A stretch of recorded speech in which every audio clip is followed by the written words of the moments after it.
নবী করিম সাল্লাল্লাহু আলাইহি ওয়াসাল্লামের যে নৈশ ভ্রমণ ইসরা হয়েছিল, এই বিষয়টি পবিত্র কোরআনুল কারীমে সূরা বনী ইসরাঈলে আল্লাহ পাক রব্বুল আলামিন স্পষ্টভাবে, সুন্দরভাবে, সরলভাবে আল্লাহ পাক রব্বুল আলামিন বয়ান করেছেন।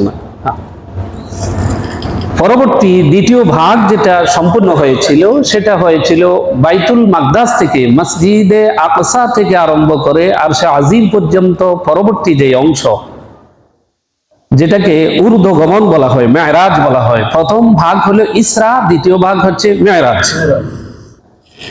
এই মেরাজ মসজিদুল আকসা থেকে আরম্ভ করে আল্লাহর আরশে আজিম পর্যন্ত যেটা হয়েছিল, সেটার নাম হচ্ছে মেরাজ। প্রথম অংশ পবিত্র কোরআনুল কারীমে সরাসরি বর্ণনা আছে, যেটা সূরা বনী ইসরাঈল আল্লাহ উল্লেখ করেছেন প্রথম আয়াতে।